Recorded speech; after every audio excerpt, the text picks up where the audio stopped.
ഈ മാർക്കറ്റിംഗ് ടെക്നിക്കൊക്കെ നമ്മൾ ആദ്യം കണ്ടുപിടിക്കുന്നത് എവിടെയാണെന്നറിയോ? നമ്മുടെ അമ്മമാരുടെ കയ്യിൽ നിന്ന് തന്നെയാണ്.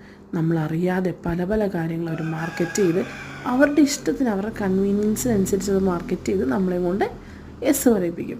എൻ്റെ അമ്മച്ചി അതിൽ ഭയങ്കര മിടുക്കിയായിരുന്നു കേട്ടോ. അമ്മച്ചി ബ്രേക്ക്ഫാസ്റ്റ് ഉണ്ടാക്കുന്ന ദിവസങ്ങളിലെ അപ്പച്ചന് മഞ്ഞ കളറിലാണ് ഇഷ്ടം, എനിക്കാണെങ്കിൽ വൈറ്റ് കളറിൽ ഉപ്മാവാണ് ഇഷ്ടം കേട്ടോ. അപ്പം അമ്മച്ചി രാവിലെ എന്നോടൊരു ചോദ്യം ചെയ്യും, നിനക്ക് വെള്ള കളറിലെ ഉപ്മാവ് മതിയോ അതോ മഞ്ഞ കളറിലെ ഉപ്മാവ് വേണമോ എന്ന്. ഈ മഞ്ഞ കളറിന് ഒരു കനവും കൂടുതലായിരിക്കും. അപ്പോൾ എൻ്റെ വിചാരം എന്താ, മഞ്ഞ കളർ സ്പെഷ്യലാണെന്ന്. പിന്നെ ഞാൻ ഉപ്മാവ് ഉണ്ടാക്കി തുടങ്ങിയപ്പോഴല്ലേ ഇതിൻ്റെ പിന്നിലത്തെ രഹസ്യം എനിക്ക് മനസ്സിലായത്.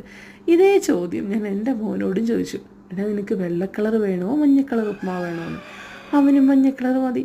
അമ്മച്ചി ഒന്ന് ചിരിച്ച അതേ ചിരിയോടുകൂടിയും അതേ ആശ്വാസത്തോടു കൂടിയും ഞാനും ഉണ്ടാക്കി കൊടുത്തു എൻ്റെ മോന് മഞ്ഞൾപ്പൊടിയിട്ട മഞ്ഞ ഉപ്മാവ്.